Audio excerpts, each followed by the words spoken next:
जळगाव जिल्हा जेवढा केळीसाठी फेमस आहे तेवढाच तो केळीच्या चिप्स साठी फेमस आहे। आणि ज्या वेळेला आपण जळगावातून यावलकडे जायला निघतो तेव्हा टप्प्याटप्प्यावर आपल्याला केळीच्या चिप्सची दुकान दिसतात। मी आता केळीच्या या चिप्सच्या भट्टीच्या शेजारी बसलोय। याच्यामध्ये हे गरम गरम चिप्स तयार होत आहे। आता हे गरम गरम चिप्स तयार झाले की मग ते बाहेर काढले जातील, त्याच्यावर मस्त छान तिखट आणि मीठ टाकलं जाईल आणि मग ते गरम गरम चिप्स आपण खाऊया। चला, कढईतून गरम गरम काढलेले चिप्स, त्याला मीठ लावलंय। आता ते मापा म्हणजे तराजू मध्ये टाकलेत, मोजून मापून आपल्याला ते मिळणार आहेत। आपण पावशेर चिप्सची ऑर्डर दिली आणि 50 रुपये पाव आहे फक्त। इतके गरम गरम फ्रेश चिप्स, ते पण 50 रुपये पाव।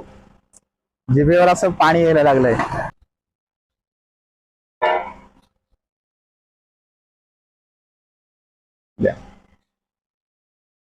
केळीचे चिप्स आपल्या समोर आले। एवढं तर मी खाणार नाहीये कारण यातलं मी थोडंसं घरी घेऊन जाणार आहे, पण टेस्ट करू।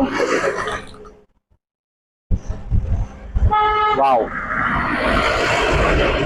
काळ्या मिठाची चव आणि तिखटाची चव प्रॉपर या चिप्सला लागली आहे आणि खाताना एक क्रंचीनेस त्याचा लागतोय, भन्नाट आहे। कधी या रस्त्याने जळगाव कडून यावलकडे गेलात हे चिप्स नक्की खा।